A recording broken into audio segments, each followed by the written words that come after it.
Welcome to the Nerd Stalker Tech Week update. I am Adolfo Ferranda with my co-host, Greg Gloria, aka Social Greg on Twitter for the Nerd Stalker Media Network. Hey man, how's it going? Hey man. Good. You've been busy. SF New Yeah. Tech and all kinds of stuff. How was it? All That good? was good. Yeah, SF New Tech was good last week. Awesome. It's good to get it started again, kind of revved up for the fall, and got New Tech Crawl coming. We'll talk about later. And we were at GMIC this week. So wow. Did you guys stream at SF New Tech? No, it was post-recorded, pre-recorded. Oh, okay, cool. How were the startup demos? Were they good or what? Yeah, they were pretty good. There was this pretty cool app or service where actually you could see your fingers behind your phone. It's kind of weird. It was like really weird. So like they were claiming like there's two surfaces now where you could interact with your phone. So you could it's totally weird.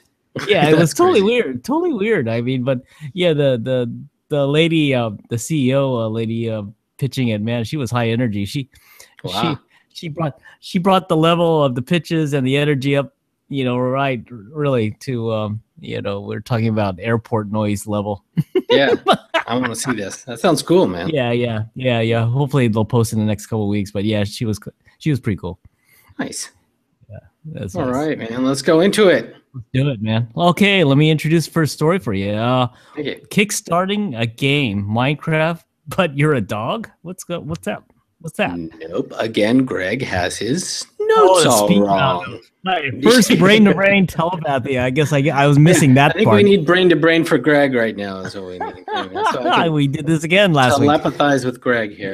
Yes. Yeah. So this is, going along with some of our stories here. You're seeing an example of the brain-to-brain first ever telepathy, quote-unquote telepathy communication via the internet. Thanks to Kurzweil Accelerating Intelligence for this story. The first brain-to-brain telepathy-like communication between two participants via the internet has been performed by the University of Washington researchers. The experiment used a question and answer game. The goal is for the inquirer to determine which object the respondent is looking at from a list of possible objects. The inquirer sends a question, like in this example, you see someone pressing the screen, woman with EEG thing on, like, does it fly, or what kind of food do you like? Is this tempura? Is tempura wet, or all kinds of stuff like that? To the respondent, who answers yes or no by mentally focusing on one or two flashing LED lights attached to the monitor.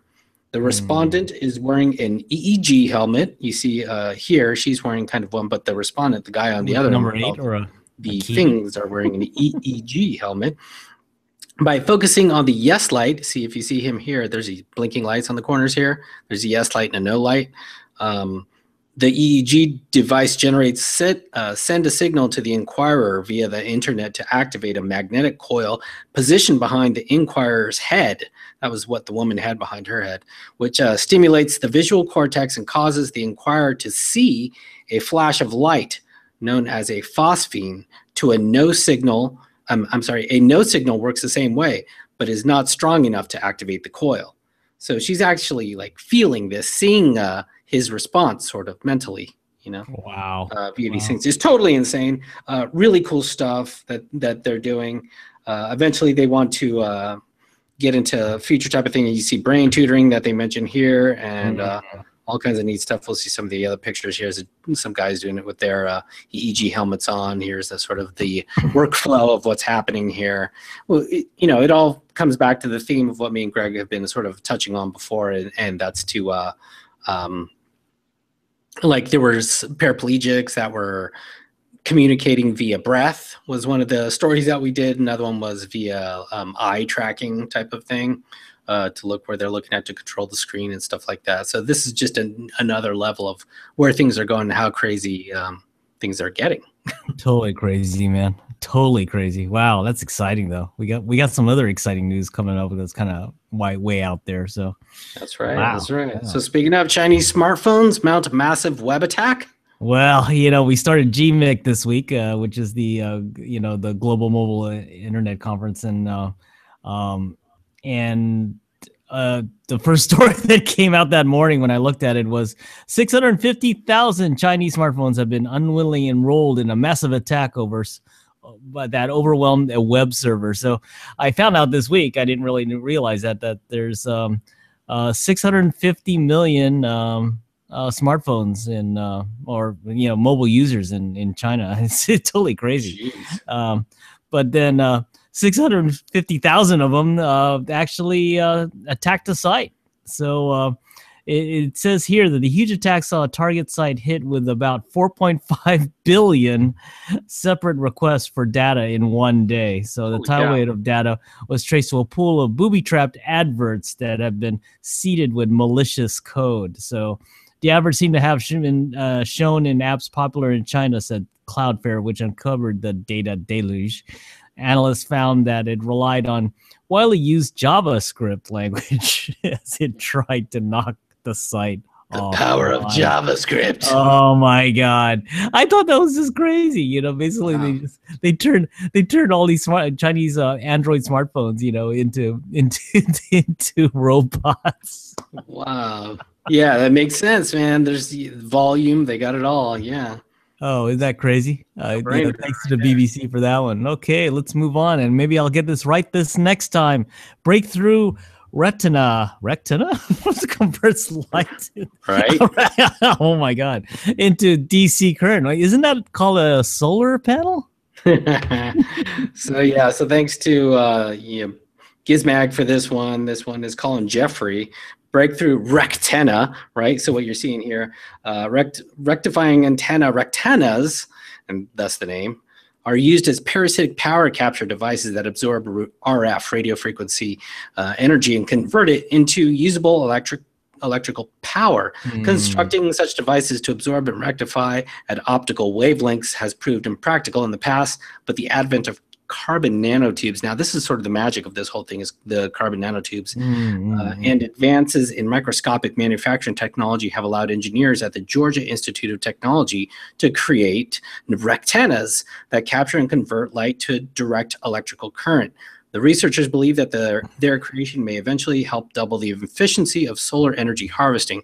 So what's happening here, and the guy is explaining in this video, is what they've created on these tiny little wafers are, as I mentioned before, the carbon nanotubes, which stand vertically, can capture the solar energy and convert it. Now, this is the big thing, at solar speed, right? So at the speed of the solar energy hits, it can convert it at the same speed to make it to make it such that it's a efficient and groundbreaking type of thing. This is the first time it's ever been done. This has been the problem with it, and at ridiculous cost savings too. So it's like several times cheaper, order of magnitude, and you're getting way more power. So this is yet another gigantic breakthrough that we hope to get into the hands of consumers ASAP, so we can get off this dirty fuel.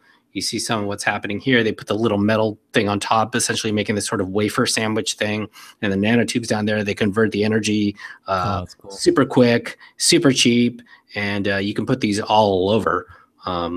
Anywhere really for any type of solar thing. So let's hope that they get this out and to the consumers as soon as possible. Groundbreaking stuff, man. Oh man, there's a lot of good stuff we have this week on groundbreaking stuff, man. Whoa, man, that's so cool. All right, Songwriter. Let's talk about that. Thanks to Ars Technica for this one. Anyway, Songwriter says he made $5,679 from 178 million Pandora streams. What? Yeah, so Tuesday roundtable discussion. 178 million. Holy cow. Yeah, we're not talking about 1,000, right? We're talking million, right? That's crazy. He happens to be the writer about that famous Meghan Trainor song, all about that bass, and so. Anyway, the roundtable discussion hosted by Nashville's Belmont University and led by the House Judiciary Committee opened up one of the past year's most successful songwriters, announcing that just how little money he made from more than 178 million streams of a song he co-wrote, and it added up to $5,679. Anyway, the songwriter, national songwriter, Kevin Kaddish, I don't know how to pronounce that. Sorry if I butchered that name. Yeah. The co-writer of the hit 2014 Mega Trainer song All About That Bass made close to $31.90 for every million streams. You think there's a problem? That's crazy, man. Yeah, I and I think it's folding into this this thing that's coming out called a Songwriter Equity Act, and there's similar things to it in the art world. Protecting artists. Like if they put up like murals up, they're protected from people taking advantage of them, and there has to be an established fair rate standard, they said in this article, in the Songwriter Equity Act. But I heard that the digital stuff was really cheap, but I didn't know how cheap it was. That's pretty cheap. That's insane, man. Yeah, I'm shocked by that number. That's scary. And guys like me who make lousy songs, I'm pretty close to him. Yeah. And you have billions of streams on Pandora and Spotify. I feel so bad for you, Greg. Anyway, let's move on. Boy, that's pretty sad, but it's interesting. Sad but interesting. Anyway, let's talk about this aging in IT, which affects all of us. Well, maybe adults. Not all of us. Yeah. Well, yeah, I guess all of us. Yeah. So this is one of those sort of long form stories that really captured me. Written by a woman, primarily, I should get the name, Catherine Lundolf, on Model View Culture, a really wonderful blog with great writing on it. It's called Aging in IT, as Greg mentioned. And it takes it from a woman's perspective, sort of reflecting on age in IT. And so, for example, one of the paragraphs she says is, one of the most egregiously ageist tech events that she's run across was, ironically, a woman in computing conference. I walked the length of a conference center grand ballroom to discover that out of the numerous tech company and college program booths, only Microsoft was willing to talk to women who were over standard college age. A 28-year-old programmer I spoke to mentioned that she too had aged out of the recruiter tables. Every discussion I attended that involved older women, and there weren't many, emphasized that we were there to mentor, preferably from managerial roles that we had achieved by, quote, leaning in, unquote. The very strong subtext was that if we were still around over the age of 30, we'd better be managers or developers, preferably managers of developers. So this tends to be sort of a recurring theme, and that I've witnessed this type of things. I mean, this woman puts it in a sort of from a female perspective, but I think this crosses all kinds of diversity issues. You know what I mean? For men and women, despite your ethnicity of any kind, it seems I'm seeing it, and I've seen it since I was a young man too. That age, we did look at older people as sort of, put them out to pasture, so to speak, or we're there to sort of phase them out on their old way of thinking. Even the way we were talking and in the verbiage that even bothered me then kind of was like, because I hated hearing older people on television say young people these days, and young people, oh, they understand technology, and young people this and that, and young people that. And I met so many people throughout my career, even at a very young age, as a junior, young, meaning young developer, I should say, that were 40 and over, that were more than willing and eager to learn new stuff and had that pep in that step, and they were still really jazzed about learning new programming languages, new ways of designing, et cetera, right? And so when we speak in that type of way, like young people, they're so tech, whatever, native or this and that, in a sense, where you got to, there's the other side of the coin that could be affecting it, right? That I think this story kind of touches, and that I'm glad someone has brought up, because it's been an issue that's been sort of bugging me for a long time, but I haven't heard a voice really shout this out from the top of a building yet. Yeah, elephant in the living room, man. Totally. I mean, yeah, on the engineering side, I come from more of the hardware engineering side. It was kind of the same way, is that, the feeling of the older engineers, they had experience, and obviously a lot of us younger engineers could learn from them. Mm-hmm. But we thought, I think the feeling was, I didn't have this feeling, but other people, when you talk to them, felt that, their technology was out of date. Yeah. So they didn't feel they were relevant. Right. You know, that type of attitude. Yeah, exactly. And then when I talk to a lot of the older guys, you know, maybe like a great aging industry right now that has a really big gap is the aerospace industry, right? Right. You know, a lot of them are they're going out the pasture now, but a lot of them have that knowledge, right? And then they're trying to bring the younger ones underneath there, but there's this big gap, right? And well, you got to think a lot of those guys are transitioning too. I mean, they're trying to laterally transition to the new positions or the new, you know, whatever it is. Yeah. And I know personally this one engineer, and he tells, you know, he's almost like convinced himself. He's an older guy. He says, yeah, well, if they think I'm valuable, you know, that type of attitude, you know, it's like, I mean, it's terrible, you know. Well, yeah, I hope they think I know something still, you know, that type of thing. I was like, that's wow. Weird. Yeah, and it's just, it was good. One of the last thing, I mean, at least she ended this. I'll read this last paragraph with some. There's a lot to be said about uniting across generations to confront the tech industry's ongoing issues. But in order to do that, we have to get through the door. Ask questions if you see job postings that specifically request new or recent graduates. Include age range where feasible when you hold events that you want to reflect diversity. Host a panel discussion in which older women and femfolk working in tech exchange ideas and talk about what they're working on and what they need. If you're running interviews, don't make assumptions about your applicants based on age before they've had a chance to answer your questions, and talk about their relevant experience. This goes to both ends of the age scale. And if you hire an older person and they need some accommodations to do their job effectively, try to help them get them what they need. Above all, consider what this field will be like when you're working in it in your 40s and beyond. Making it better for older workers now benefits all of us in the longer term.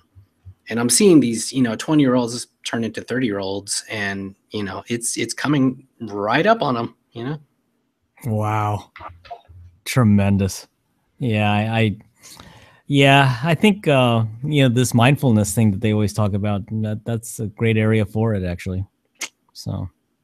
All right, on to some more lighthearted stuff here. The realistic robot dental patient has a tongue that will move around. Oh, man, you know, Adolfo. I've been waiting for this one, Greg.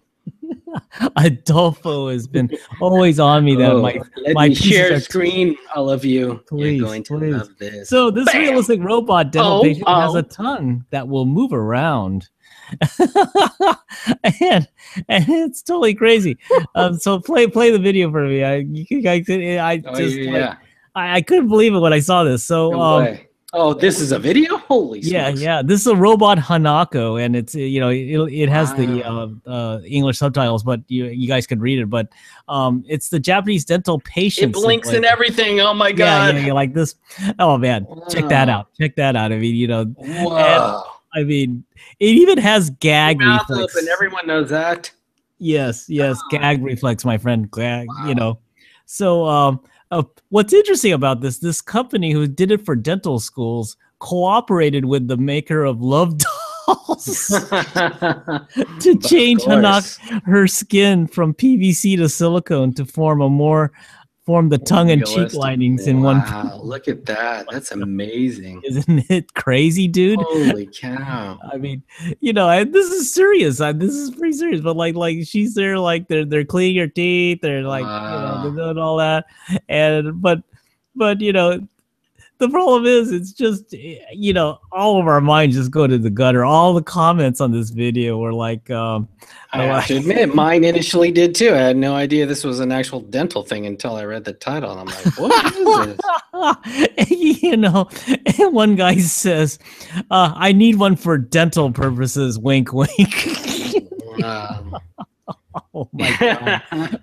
Hey, robots in Japan, man. They are the cutting edge. They are the cutting edge.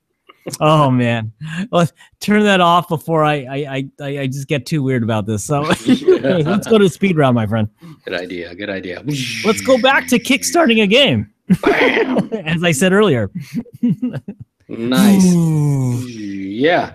So here we go. Oh, I'm getting the audio on this. Can't get off that video. You can't hear the audio, you guys, but it's a panting dog on this one. So yeah. So I would like to thank Boing Boing for this particular speed round story. Kickstarting a game, Minecraft, but you're a dog and everything's beautiful. I need this game, by the way. Margaret writes, esteemed New York City game maker Kevin Kensium, part of the team behind the highly adored Drop 7, is launching Home Free, an utterly unique dog exploration game. It's Minecraft, but your dog and everything's beautiful. Kevin's looking for $50,000. He knows him personally and Margaret personally, and they know both of them to be people who kick ass and get stuff done, and he believes they'll deliver. There's always a working prototype that's been presented at game conferences to real praise. $15 gets you a DRM-free copy of the game for PC or Mac. Pledge $450, and they'll include you in the game. Make it $950, and they'll include your dog in the game. Whoa. I'm excited about it because I'm fascinated by how dogs play and explore. It comes so naturally to them, and it's all this crazy stuff. Oh, I thought you said it was Humphrey. It's Home Free. It comes so naturally that video games are now a key part of how humans express their need for play. And what can I learn as a human player from how dogs play? And I'm fascinated by what a dog's eye view will bring to a video game cities. Blah, blah, blah. You get it. It's going to be awesome. I know plenty of kids that would love this. You know what I mean? Kids would love this. They love to pretend like they're animals and all this thing. This thing's going to do great. I think I want to back this thing. Speed round. Absolutely. Speed round. Okay, let's go to mine. First light-based memory chip puts solid-state drives on notice. So anyway, some researchers created the first optical-only chip, and you want to check this one out. And it's a memory chip. So basically, non-volatile flash memory currently relies on electronic chips. Well, the speed's limited by heat and resistance of the electrons, but light-based circuits don't have that problem. So we're talking ultra fast memory. So a team from Oxford is credited for that, and in partnership with the Karlsruhe Institute of Technology in Germany. So give kudos to them. It looks like they could change the game for solid state disks in maybe 3, 4, 5 years. I love it. Not anytime soon, but it goes down that road of you're gonna get some fast memory coming up, my friends. Fast memory. Okay, speed round. Yes. Yeah, so our friends at Backblaze are, let's say, say that. Backblaze. Backblaze B2 cloud storage works similar to Amazon S3 or Microsoft Azure, allowing you to store unlimited data in the cloud, but it does it for a quarter of the cost. So our friends at Backblaze.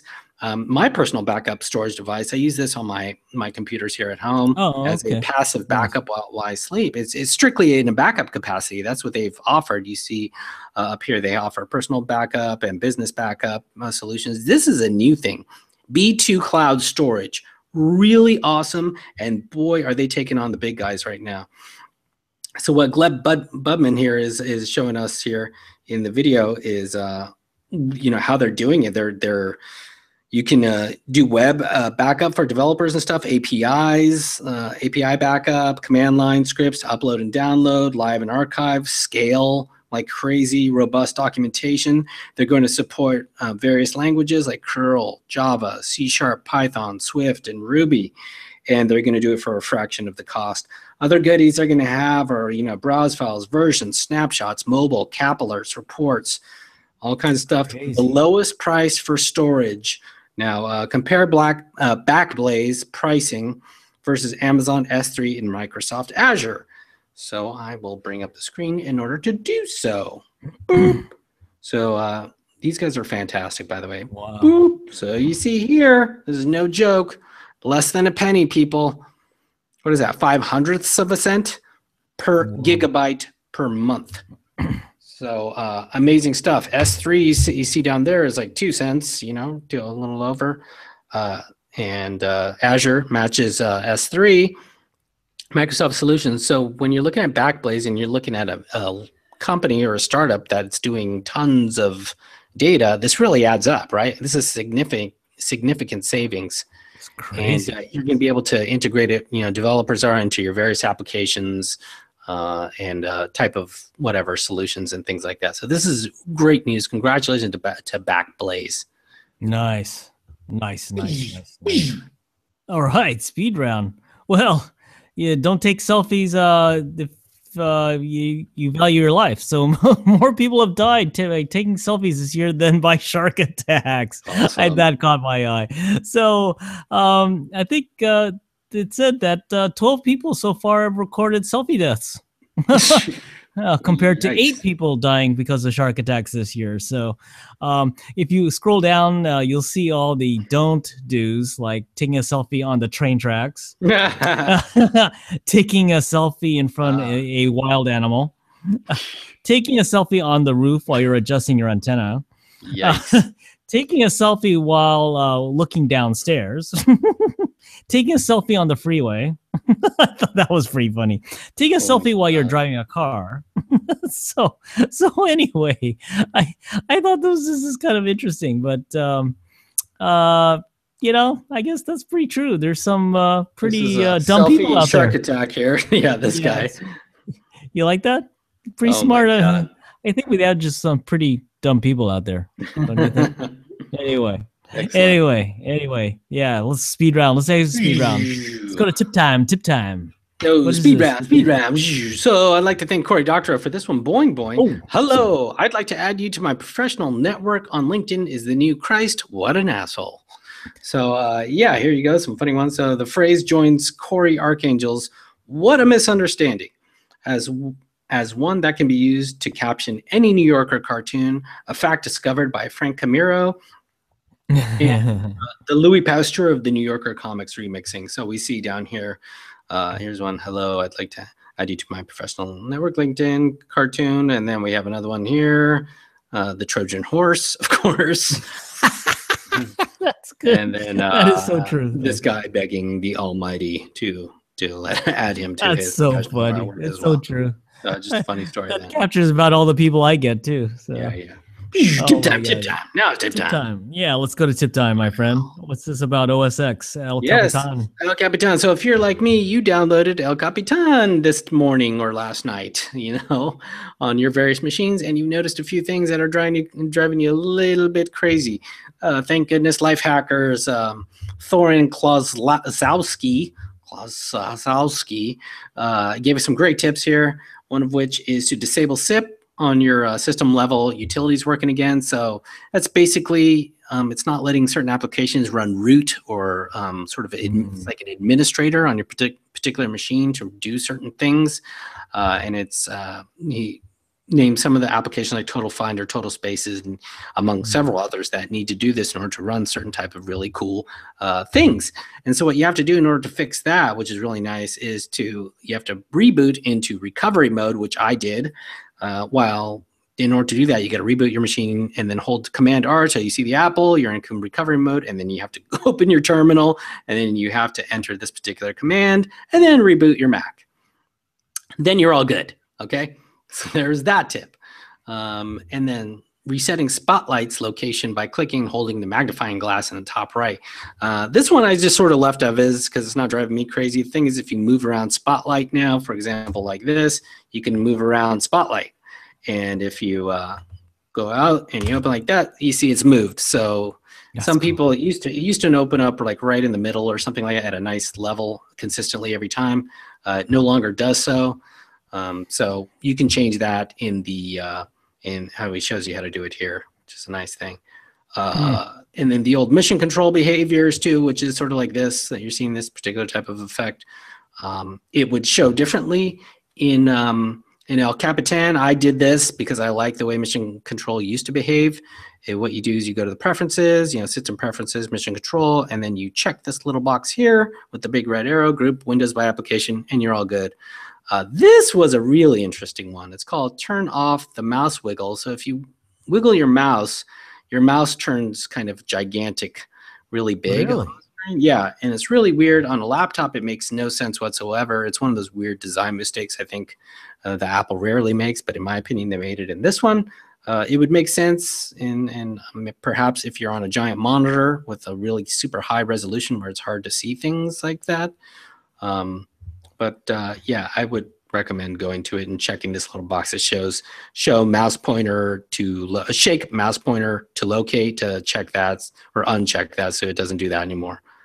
So yeah, that's wild. So good tips for El Capitan, you people out there.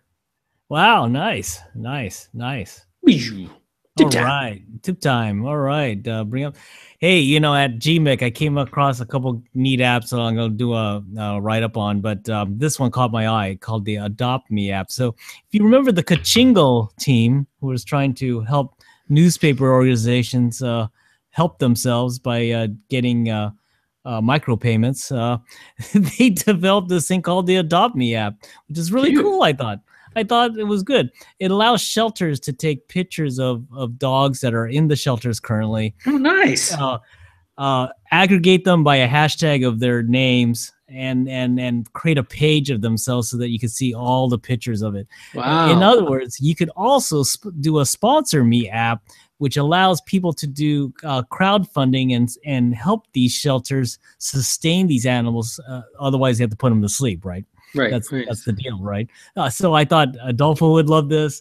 I thought you guys out there would love this. I came across these guys, and I was kind of surprised. No one was around them. So I didn't feel bad for them, but I said, you know, this has to be something interesting. And, wow, very cool, man. Yeah. I mean, that's yeah, great. And you know, look up Kachingle. It's the Kachingle team, and they have a really storied history. In fact, this team pivoted twice to where you see them today. Wow. You know, it's just, you know, they love working together, and you know, they love putting great products together. Excellent. So, great story, man. Yeah, very nice. Yeah. Anyway, events. Let's go to the promos. Oh man. Oh well, we still have Founder Space events. There's pitch night or day coming at the end of this month. We're in October already, right? So That's right. You know, check out some of the events at Founder Space. Really good startup events there. And the next event, New Tech Crawl, it's back. So check out New Tech Crawl towards the end of the month. Miles and the SF New Tech crew is planning the sites as we speak. So if you want to be a site to stop by on the crawl, just contact Miles at sfnewtech.com. So anyway. There's Greg. Yeah. Who's that guy? Very nice. That guy? Yes. Any other things on your plate of events that we should go to in the next couple weeks? Well, let's see. There's something that here we go, that I will probably be going to, that I probably should let people know about. It's called Rubyconf. And it is in San Antonio, Texas. It's November 15th through 17th in lovely San Antonio, Texas. At Marriott River Center at 101 Bowie Street.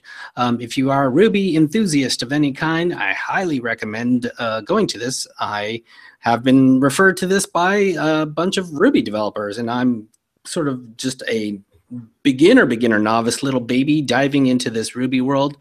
So I'm very interested to see. I've heard nothing but good things about this particular conference, and it should be a lot of fun in lovely San Antonio, Texas. If you're out there in San Antonio, Texas, and you know what to do besides the Alamo, let me know, because I'm interested. I have no idea. The Riverwalk, do the Riverwalk, my friend. Riverwalk, okay, all right. So all kinds of wonderful topics you can see here. Just a slew of them. You can see the scroll bar just goes forever. Oh, excuse me. They have great line dancing classes there. Great line dancing too. Wonderful. I could see you doing that. So yeah, so that's Rubyconf. Check it out. It sounds like it's gonna be a blast. All right, man. So anyway, we done? We is done. So Greg, where can they find all the information about us and all the stuff? Hey, go to the About Us page on the nerdstalker.com. You'll see all our emails. You'll see Adolfo's fine face there at the top. You can actually read our emails? Oh, yeah, actually. Sorry. Did I say that? Oh, shit. Yeah. Anyway, catch us at nerdstalker.com for all of our stories, our blogs, our interviews, and tips by yours truly, as well as our founder, Adolfo Ferranda. And also catch us on iTunes, on audio and video. Rate us on YouTube, Nerdstalker TV. Thumbs up, Yes, please. And anyway, just keep on pumping our channel. I notice you guys are we're inching up there in terms of unique views per month or page views per month. So keep on supporting us. We appreciate that. All right, Greg, where can they get a hold of you and all your info? Reach me at Social Greg on Twitter or at socialgreg@nerdstalker.com. Okay, and you can find me at aferonda on Twitter or at nerdstalker.com, also, or at nerdstalker on Twitter, or email me adolfo@nerdstalker.com. All right, everyone, thank you so much for watching and listening for another week of Nerdstalker. We will see you next week. Yes, next week. All right, take care. Believe in tech, startups, design, and you. There you go. Bingo. All right. Bingo.